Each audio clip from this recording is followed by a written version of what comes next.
C'était sans doute le moment le plus attendu de ce 28e sommet des chefs d'État et de gouvernement africains sous la coupole de l'Union africaine à Addis Abeba. Le roi Mohamed VI a prononcé hier un discours, marquant ainsi le retour du royaume au sein de l'organisation. Il est beau le jour où l'on rentre chez soi après une trop longue absence. Il est beau le jour où l'on porte son cœur vers le foyer aimé. L'Afrique est mon continent et ma maison. Je rentre enfin chez moi et vous retrouve avec bonheur. Vous m'avez tous manqué. C'est avec ces phrases que le souverain a débuté hier son allocution. Par la suite, toujours devant les chefs d'État et de gouvernement africains, le roi estimait que le retrait du Maroc de l'OUA à l'époque était nécessaire avant de revenir ensuite sur les différents accords signés par le royaume avec les différents pays africains depuis 2000, précisant que leur nombre avait doublé en comparaison avec la période entre 56 et le début des années 2000. Le projet du gazoduc avec le Nigeria et l'aide à l'agriculture africaine ont aussi figuré dans les axes de ce discours. Sur le volet politique, le souverain a évoqué l'aide à la sécurité et à la stabilité de l'Afrique et l'aide du Maroc pour un vrai leadership du continent africain. Enfin, le roi Mohamed VI a insisté sur l'importance de faire revivre l'Union maghrébine. Pour lui, la flamme de l'UMA s'est éteinte car la foi des intérêts communs a disparu. Alors à 8h06, on va évidemment décrypter ce discours avec nos chroniqueurs. Mohamed El-Khouel, pour commencer, un discours évidemment très fort, plein de sens, d'émotion aussi. Quel moment de ce discours vous aura le plus marqué et pourquoi ? Alors, comme tout le monde, je pense, c'est justement en Afrique, le foyer est important. Et donc rappeler justement ce retour à la maison, expliquer que l'Afrique, c'est notre maison, notre continent, c'est important, surtout quand on connaît un peu le tropisme maghrébin qui, pendant longtemps, on a tourné les yeux vers le nord, vers l'Europe, où on se considérait, on a d'ailleurs fait une demande d'adhésion à l'Union européenne, il fut un temps. Donc c'est quand même un élément intéressant de se dire, voilà, on rappelle les choses, et on montre bien que le Maroc est viscéralement ancré au continent africain, que c'est chez lui que les Marocains ne sont pas arabes, européens, mais avant tout africains. Et déjà, ça c'est à mon avis l'élément important. Et c'est une évidence, mais comme beaucoup d'évidences en matière politique, on les oublie très souvent et on ne les rappelle pas. De même que le Maghreb est une évidence, pourtant il n'existe pas. Et on entend très peu dire aussi que le Maghreb, c'est aussi, si l'Afrique est notre maison, le Maghreb est le salon ou la salle à manger. Et donc, il faut qu'on puisse aussi construire ces liens au niveau maghrébin. Donc, c'est important de rappeler ça et de rappeler effectivement que ce retour, j'avais toujours considéré que la politique de la chaise vide ne produisait rien de bon et qu'il fallait être présent. Donc ce retour permet de corriger un peu cela, de montrer qu'on est en Afrique et au sein de l'UA chez nous, et permettre justement d'établir tous ces partenariats, de contribuer au développement, d'essayer de trouver une forme de coopération sud-sud qui soit satisfaisante et profitable et bénéfique à tous les acteurs et à tous les intervenants. Donc c'est un juste retour des choses, on va dire. Ça permet de reprendre un chemin commun qui avait été mis entre parenthèses pendant trop longtemps. Et donc, mais c'est un retour aussi qui a été fait de manière très ferme, puisqu'on n'a pas éludé la question de la race, et le souverain a rappelé que c'était selon lui une anomalie, que c'était illégal et qu'il fallait corriger cela. Donc c'est vraiment un peu, enfin c'est ce que j'en retiens un peu à la manière de il est venu, il a vu, il a vaincu, en gros, hein. C'est à peu près ce qui s'est passé en quelques heures là-bas à Addis Abeba. On a vu, on a pu lire un peu partout les choses trappes et les tentatives en coulisses de faire avorter ce retour à ce stade-là, auparavant d'essayer de ne pas l'accepter. Donc c'est une chose, c'est une belle victoire diplomatique. Après, une victoire diplomatique en elle-même ne sert à rien, si ce n'est à renforcer l'ego, si derrière il n'y a pas un certain nombre d'actions qui sont menées, et c'est aussi cela l'élément intéressant de ce discours. Au-delà de cette partie, on va dire plus affective et certainement très sincère relative au retour au foyer après une longue absence, il y a ces éléments très concrets qui ont été évoqués.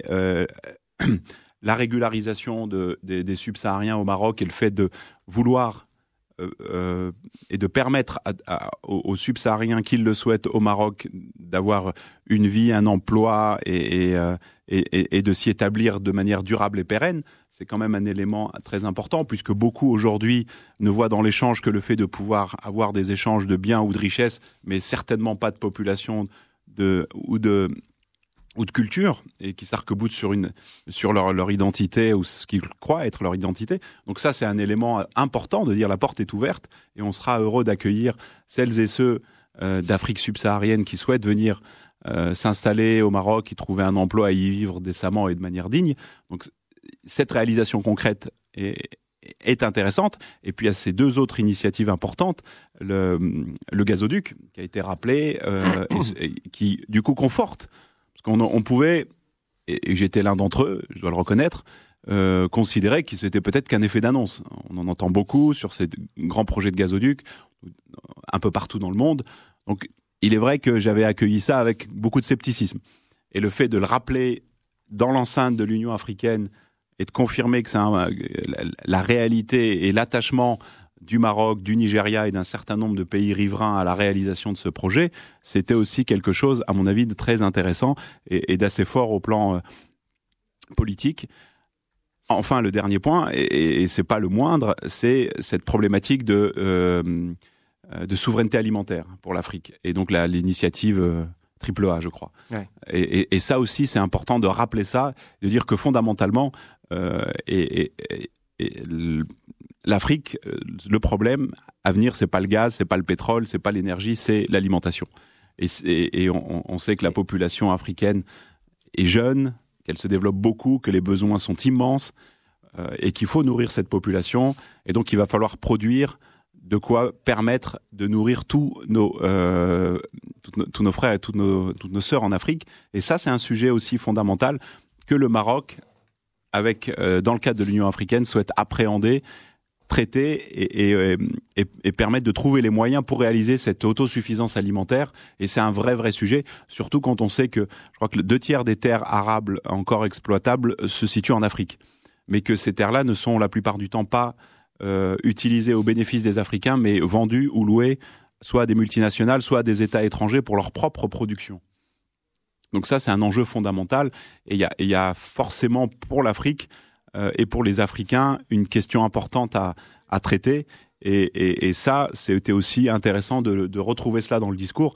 Donc on a une intervention qui est très intéressante, puisque au-delà des retrouvailles familiales et de la fraternité réaffirmée, il y a aussi un véritable plan d'action qui est dessiné et qui est proposé à la coopération et à l'analyse des autres pays de l'Union africaine, et de se dire, on n'est peut-être pas obligé d'être d'accord sur tout et de s'aimer de manière immodérée, mais on peut en tout cas travailler ensemble, et il y a des axes importants de travail, et certains d'entre eux ont été dessinés dans le cadre de ce discours, qui a été par ailleurs, d'après ce que j'ai pu en voir, très bien accueilli par le parterre de chefs d'État et de chefs de gouvernement présents. Donc c'est une très très bonne chose. C'est vraiment une belle réalisation, et moi je suis très très heureux qu'on retrouve ce cadre-là, qu'on puisse travailler à nouveau au sein de l'Union africaine, et j'espère qu'on va peut-être rapidement trouver aussi le moyen d'embrayer sur le Maghreb. Alors, vous parlez de belles réalisations, effectivement, Drija Eiden. Quels autres messages vous retenez à travers ce discours? Et puis, pour aller un peu plus vite, sur l'intégration maghrébine, puisque le souverain en a encore parlé hier dans son discours, est-ce qu'on peut considérer que c'est encore une fois une nouvelle main tendue marocaine? Et surtout, est-ce que ce sera le prochain gros chantier sur lequel va s'atteler maintenant la diplomatie marocaine? Drija Eiden. Oui, c'est fort possible. Alors, ce que j'entends, évidemment, c'est véritablement un discours, j'allais dire, qui fait ressentir fortement aussi la part de la part d'histoire et la part d'émotion vécue et les perspectives que ça ouvre aussi. Moi, j'ai envie de dire qu'il y a un véritable travail aussi maintenant qui attend les acteurs des différents métiers de la culture. C'est de se poser la question aussi de réfléchir au commun des pays d'Afrique. Qu'est-ce qui fait qu'à un moment donné, on s'invente une philosophie, on s'invente un art commun, on s'invente une parole commune. Et ça, c'est passionnant. Je pense que dans les jours et les semaines qui viennent, nous aurons droit à de grandes fêtes culturelles dans notre pays et que l'art africain va justement se montrer sous tous ses visages, sous tous ses aspects, et qu'on a à réfléchir aussi cette dimension-là. L'art africain, c'est pas simplement les masques, c'est pas simplement ce qu'on a pu en montrer et dans une espèce de rapport un peu folklorique aux choses. C'est qu'il y a aujourd'hui une réflexion qui est menée, qui se fait dans l'apaisement, qui se fait dans un travail expérimental, au niveau de la littérature, au niveau de la peinture, dans le cinéma. Et ça, c'est véritablement quelque chose de passionnant. Il y a toute une nouvelle génération d'artistes qui revisitent à la fois leur histoire et qui la revisitent, j'allais dire... et c'est pour ça que ce discours, j'ose dire comme ça, à voix haute, que c'est peut-être aussi la fin de l'Afrique post-coloniale, d'une certaine manière. Cette idée qu'il va falloir se saisir du présent et qu'il va falloir justement apporter la preuve qu'on peut se réinventer ensemble, qu'il va falloir réfléchir ensemble, tisser du lien. Ce sont des perspectives extrêmement encourageantes, malgré tout ce qu'on peut dire effectivement sur les conflits intra-étatiques, sur les problèmes ethniques, sur les problèmes énergétiques, sur des résidus de l'Afrique coloniale et post-coloniale, sur les horreurs qui ont lieu, sur tout ce dont nous informent les médias quotidiennement. On en parlera tout à l'heure sur Mogadiscio. Sur la Somalie, effectivement. Sur la Somalie, et puis aussi tout ce qui porte le nom encore du terrorisme au Mali. Ce que disait Mohamed El-Khouya, la sécurité Absolument, alimentaire, la sécurité. C'est un des gros défis. Il y a la sécurité alimentaire, il y a au-delà de la sécurité alimentaire aussi la nécessité de penser une espèce d'utopie africaine. Quelque chose de cet ordre-là, qui est nécessaire. Est-ce que vous diriez effectivement que c'est un discours qui s'inscrit dans un peu ce qu'on appelle l'afro-optimisme ? Peut-être, en tout cas, je n'y ai pas réfléchi particulièrement. En tout cas, ce que je dirais, c'est qu'il y a la possibilité aujourd'hui de nous penser ensemble dans un moment qui ne ressemble à aucun autre, qui n'est pas un moment inventé par une histoire qui ne serait pas la nôtre. D'ailleurs, c'est dit clairement aussi dans le discours, cette idée que nous devons et que nous pouvons écrire notre histoire à notre manière, affranchi d'une certaine manière de la plume de l'autre, affranchi des déterminismes qui ont pesé sur notre capacité à écrire l'histoire. C'est par définition le discours anti-Sarkozy-Dakar. L'homme africain n'est pas encore rentré dans l'histoire, tout ça. On est véritablement là, on est dans l'histoire. On est dans l'histoire qui a un moteur. Ce moteur, c'est le nôtre. Il redémarre et nous avons les clés du contact. En gros, c'est cela. Et c'est très intéressant de voir que finalement, à quelques années près, la vision, finalement, aujourd'hui, prend son rythme réel. Mais évidemment, ça a supposé du travail diplomatique, du travail économique, ça a supposé de l'optimisme, ça a supposé de la volonté, ça a supposé d'y croire à cette Afrique. Donc l'histoire a commencé bien avant, les forces de l'histoire se sont activées bien avant. Et évidemment, avec toutes les vicissitudes qui perdurent, mais être optimiste, c'est considérer que dans quelques années, justement, cet élan pourra aussi être un élan de guérison pragmatique, réaliste, parce que tout cela, c'est du réalisme, mais avec, pour le moment, ne nous gâchons pas la fête, beaucoup d'émotions, beaucoup de bonheur et beaucoup de perspectives formidables.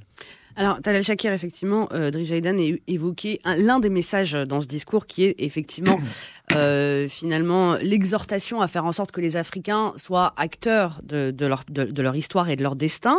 Dans ce sens, il a évoqué le rôle fédérateur que le Maroc peut jouer pour aller de l'avant et surtout faire en sorte que les pillages cessent en Afrique. Oui. Ça, c'est un message très fort.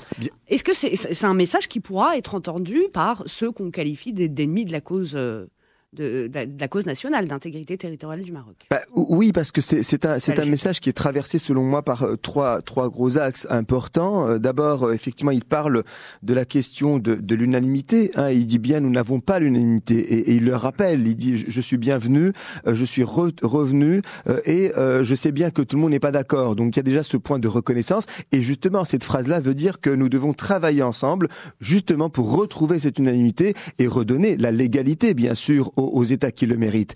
Bien entendu, ici, il fait allusion aux entités que nous ne reconnaissons pas, bien entendu, et qui n'ont rien à faire dans cette organisation et qui, de toute façon, avec le temps, par rejet naturel, devraient quitter. Et il rappelle, avec des chiffres, tout simplement, l'engagement, puisque on sait bien que depuis une cinquantaine d'années, l'Afrique s'est tournée individuellement vers l'Occident dans des contrats qui n'ont pas toujours été équilibrés. Et il rappelle, chiffre à l'appui, que le Maroc a signé plus de 1500 accords, dont 500 à peu près entre l'indépendance et 2000, et surtout près de 1000 entre 2000 et 2010, c'est-à-dire exactement, c'est-à-dire l'engagement qui a été mis, et c'est-à-dire qu'aujourd'hui le Maroc se tourne vers un investissement vrai, un investissement frais, un investissement réel en immobilier. Ça veut dire qu'il n'y a pas que la parole, il y a les actes. Bien sûr, c'est un retour qui est d'abord un retour symbolique, c'est un retour aussi physique, c'est un retour aussi qui a été précédé par du concret, par des visites. Et il rappelle bien dans son discours, Sa Majesté le rappelle bien, il dit que effectivement il a fait près de 46 visites auprès de 53 pays, auprès de 25 pays, ce qui est la moitié de l'Afrique. Donc juste pour vous dire un peu le chiffre. Ensuite, deuxième point de ce discours qui m'a marqué, c'est le fait qu'il pointe l'UMA comme étant une sous-zone régionale appauvrie. Alors il donne des chiffres aussi. Il rappelle que effectivement la CEDEAO c'est au-delà de 10% d'échanges intra-zone, que l'UMA ce n'est que 3% et c'est rien 3%, voire c'est l'une des régions les plus pauvres au monde. Alors que en termes d'échanges, alors que c'est une région qui est riche en potentiel démographique, en potentiel en tout cas culturel, en potentiel gazier également et pétrolier et agricole. Donc il y a vraiment un potentiel immense qui est malheureusement éteint, et la flamme, dit-il ou disait-il, s'est éteint. Donc vraiment là c'est un appel tout simplement à nos voisins algériens, puisqu'ils étaient présents, ils ont bien écouté le discours, et donc sans les nommer, encore une fois délicatement, c'est important de le rappeler, il dit voilà, vous avez une sous-zone régionale qui aurait pu être un moteur, une locomotive pour cette Afrique. Troisième point, et il est aussi important pour moi, c'est le fait qu'il parle de leaders décomplexés. Aujourd'hui l'Afrique a changé, ce sont des leaders courageux, des leaders décomplexés, formés ailleurs, et c'est vrai qu'il y a eu, et il a assisté, nous avons félicité beaucoup de présidents qui ont été élus au suffrage universel, Macky Sall au Sénégal, Boubacar Keïta au Mali, d'autres présidents ont été élus au suffrage universel, donc l'Afrique change, et il rappelle bien que c'est une nouvelle Afrique, une jeune Afrique décomplexée. Alors bien sûr, on voit qu'il fait le lien avec Feu Hassan II par rapport à la création de l'UMA, comme quoi une génération a créé un travail et que nous devions effectivement porter ce travail, porter cette flamme avec des messages. Donc 3 points importants. D'abord, politiquement, nous ne faisons peut-être pas l'unanimité pour l'instant, mais nous sommes là pour le rappeler, et la chaise vide c'est terminé. Nous allons travailler différemment. Nous ne sommes pas là pour vraiment que le politique, mais aussi de la coopération économique, de la coopération culturelle. Il parle des étudiants effectivement subsahariens. Il parle de mixité marocaine. C'est très important qu'il parle des couples mixtes maroco-sénégalais, maroco-maliens, maroco-camerounais, et ce sont des Marocains qui effectivement vont naître au Maroc et qui auront un statut semblable aux personnes qui effectivement vivent au Maroc depuis longtemps, c'est-à-dire qu'en fait en termes de droits et de légalité. Et autre point effectivement, c'est cette question d'échange, comme je l'ai rappelé, et l'Afrique qui change. Bien sûr, il y a eu beaucoup d'émotions quand il est arrivé, il a été applaudi, parce que c'est quand même rare, parce qu'on voit bien que tous les pays ont été intéressés, tous les pays savaient que c'était un moment important. C'est un moment c'est un rendez-vous qui a été pris, qui a été plein. Le discours est vrai. J'ai, tout comme Mohamed El-Khouel a beaucoup apprécié vous m'avez manqué. C'est simple, c'est vrai, c'est frais et c'est réel. Et ça parle directement au cœur. Mélanie Frédéric-Sigli, qu'est-ce que vous retenez de ce discours? Quel moment fort? Et puis, sur ce point-là, à la fin du discours, le souverain insistait sur l'importance de l'émancipation de l'Afrique de l'Occident et sur la force, effectivement, de la nouvelle génération de jeunes dirigeants dont parlait Tal El-Shakir. Et il est dans la continuité, finalement, de ses précédents discours, Mélanie Frédéric-Sigli. Alors d'abord, on va parler de la structure du discours. Pour moi, c'est pas un discours de victoire, c'est un discours de combat. Dans la structure de discours, c'est d'ailleurs assez clair. Reprenons un petit peu comment il le fait. Les discours depuis 2012, pour autant que je me souvienne de Mohamed VI, sont extrêmement structurés. Ils sont extrêmement politiques. Ils sont à plusieurs niveaux de compréhension diplomatique et politique. Et celui-ci n'échappe pas à cette règle. Et il est donc extrêmement intéressant de l'analyser finement, ne serait-ce qu'en termes structurels. On commence par effectivement le retour heureux qui comme Ulysse, mais le Maroc a eu raison de quitter l'Union africaine, il le dit. Ça a permis de recentrer l'action du Maroc dans le continent, de mettre aussi en évidence combien l'Afrique est indispensable au Maroc, combien le Maroc est indispensable à l'Afrique. C'est donc quelque chose qui relève à la fois de la réponse à ceux qui disent on a eu tort de faire la politique de la chaise vide. Non, c'était nécessaire, c'était un temps de l'histoire du Maroc pour le recentrer dans le continent et recentrer l'action du Maroc dans le continent. C'est très intéressant de le dire. Et puis immédiatement après, il nous dit que sur les 10 dernières années, les 15 dernières années, le nombre d'accords a doublé, qu'on a presque eu 1000 accords bilatéraux, alors qu'il n'y en avait eu que la moitié depuis l'indépendance jusqu'aux années 2000. Donc, de cette manière-là, si vous voulez, il recentre vraiment, effectivement. Voilà, quand on parle de recentrer l'action du Maroc, c'est de cela dont on parle. Et combien l'Afrique est indispensable au Maroc, combien le Maroc est indispensable à l'Afrique. On est donc d'ores et déjà sur quelque chose qui est de l'ordre de la réponse à une attaque. Nous, on n'a pas eu tort. C'est pas de la politique de la chaise vide et on a eu tort de partir. Mais c'est aussi un plan d'action. On a agi et on est indispensable. On a une place. C'est quelque chose qu'il réitère 5 ou 6 fois dans le discours. On a une place. On ne veut pas prendre un leadership. On a déjà naturellement le leadership. C'est quelque chose qu'il dit régulièrement. Il parle des visites il a parlé du leadership africain. Excusez-moi, africain. Oui, bien sûr. Pas du leadership marocain. Que certains. Alors justement, il faudrait revenir sur ce point-là. C'est précis parce que il dit certains nous accaparent parce qu'on veut prendre le leadership, mais non, on veut donner le leadership à l'Afrique. À l'Afrique, exactement. Pas tout à fait. Il faut analyser les choses. Il faut analyser les choses avec précision parce que c'est important. Il faut lire les choses dans leur structure et oui, bien sûr qu'il dit ça, mais il dit aussi d'autres choses qu'il faut lire comme un tout. Il faut pas séparer une petite phrase ou une autre. Un discours de cet ordre, il est structuré et les choses s'enchaînent et les passages s'enchaînent. C'est vraiment important. Il parle ensuite des visites et immédiatement, et donc ça, on est dans la logique effectivement de ces accords bilatéraux qui ont été faits. Et ensuite, avant toute autre chose, il parle de bourses d'études, donc d'échange de savoir. Il se positionne d'abord pour privilégier la culture et le savoir. Ensuite, il parle d'échanges économiques. En effet, le gaz, donc ça c'est de la géopolitique, en dehors de l'économie, c'est de la géopolitique, et puis la sécurité alimentaire. Il parle à cette occasion de coopération sud-sud, et là, il nous parle effectivement des ambitions du Maroc, qui sont des ambitions africaines, on est bien d'accord, mais ça relève en fait de pique à l'Algérie. Nous ne nous engagerons pas dans des débats stériles. Donc ça, ce sont des piques à l'Algérie, c'est une position de combat aussi quand même assez claire. Ensuite, il parle d'ailleurs, et il enchaîne là-dessus, sur l'intégration du Maghreb qui était impossible, alors que finalement, ça, il ne l'a pas quitté, l'Union du Maghreb arabe. Le Maroc ne l'a jamais quitté, mais c'est impossible. Donc du coup, naturellement, on se retourne vers l'Afrique. Là aussi, c'est une posture quelque part de combat, il faut être clair. C'est un discours dans l'action.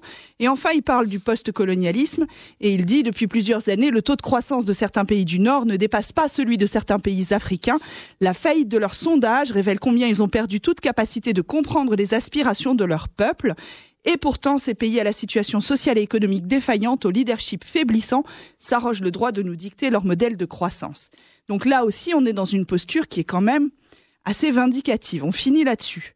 Alors, quand je parle de leadership et quand je dis que le Maroc se positionne dans une situation de facto de leadership, je fais référence à un passage qui est majeur et qui n'a pas été assez lu. Vous le constaterez, dès que le royaume siégera de manière effective et qu'il pourra apporter sa contribution à l'agenda des activités, parce que pour le moment, il ne siège pas de manière effective. Et ça, c'est un échec. Ça, c'est un échec. C'était l'enjeu de ce sommet. Savoir s'il pourrait ou pas siéger d'ores et déjà de manière effective. Il n'a pas pu et les élections n'ont pas été dans le sens du Maroc. Son action concourra au contraire à fédérer et aller de l'avant. Nous avons participé à l'avènement de cette belle construction panafricaine et nous souhaitons tout naturellement y retrouver la place qui est la nôtre. Pendant toutes ces années et sans ressources naturelles, ça aussi c'est une pique à l'Algérie, le Maroc est devenu un pays émergent à l'expertise reconnue. Il est aujourd'hui l'une des nations les plus prospères d'Afrique. Donc là, on est sur quelque chose de majeur.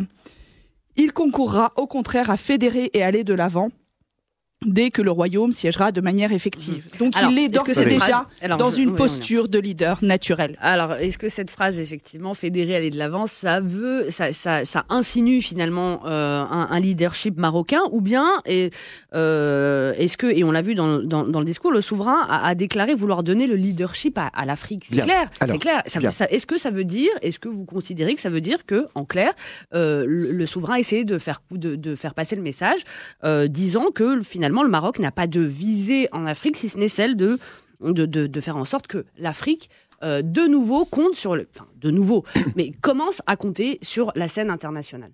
Est-ce que c'est ça le message à comprendre? Alors, première chose, le leadership ne se décrète pas, il se gagne.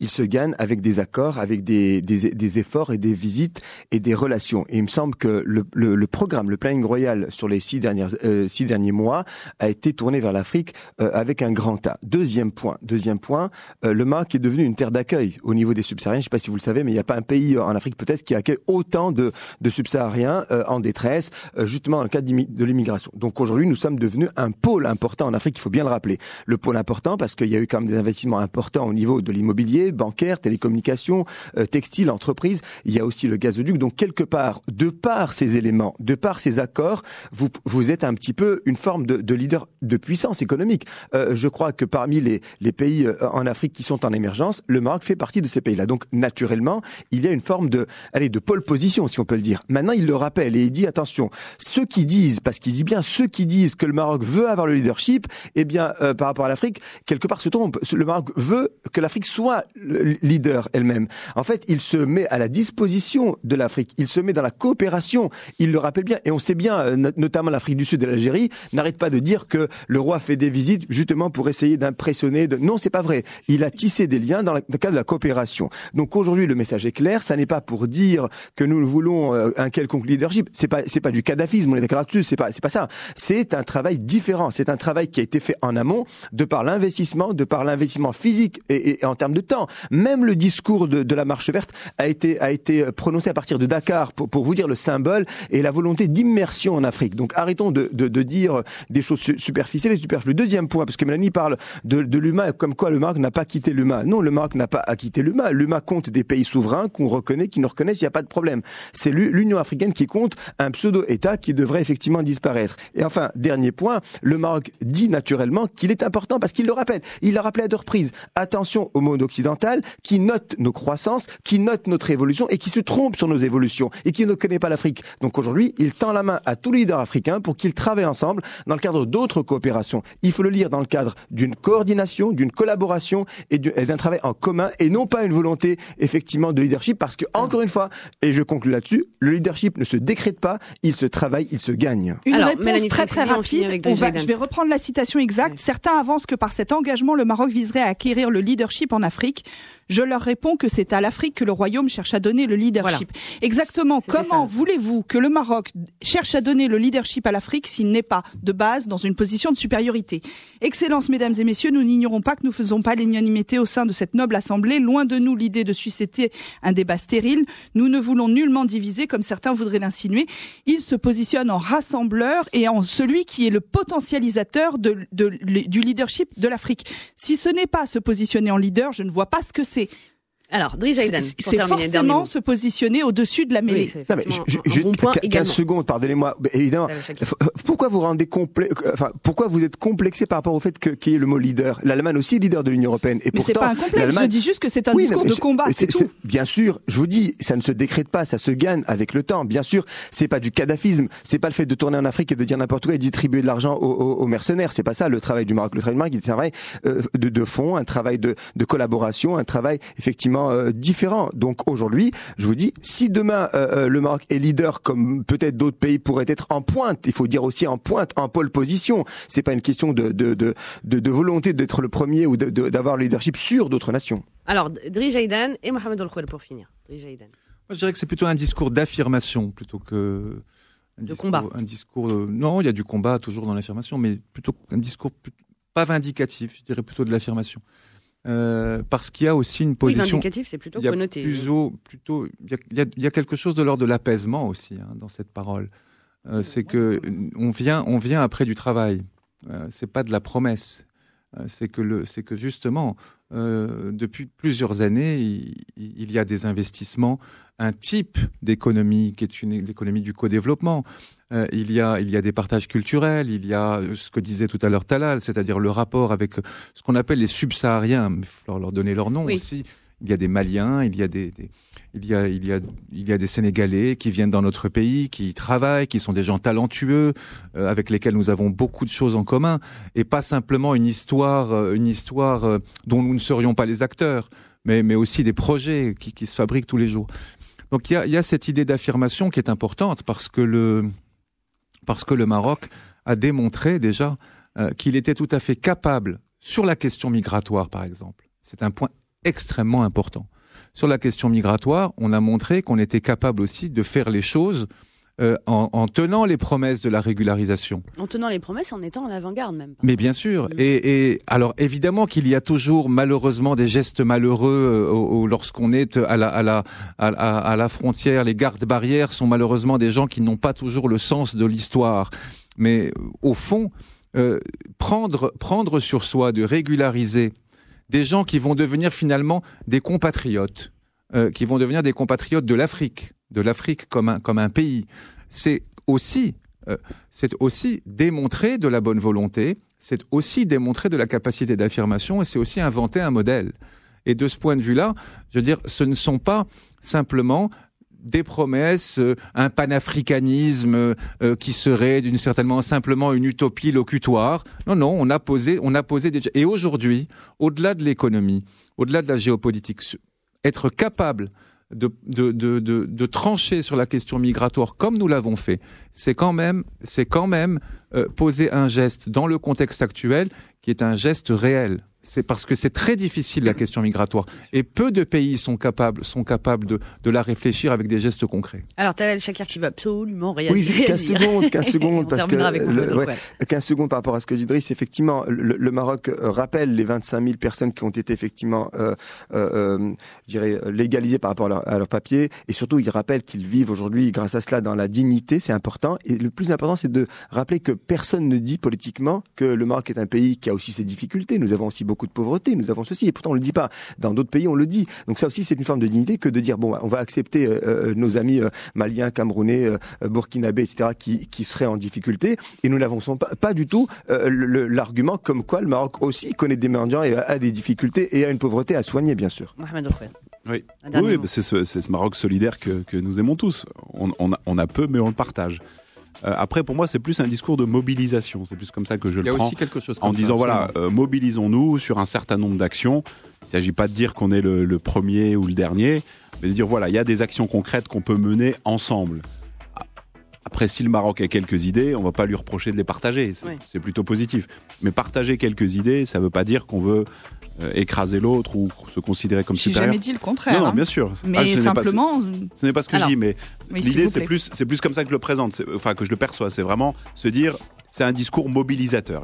Et rappeler qu'il y a des possibilités, des potentialités et des forces en Afrique et qu'on peut les mobiliser tous ensemble pour arriver à relever ces défis complexes qui nous attendent. Merci Alors, beaucoup. juste un dernier point. Sur la question culturelle, par exemple. Nous avons hérité d'un vieux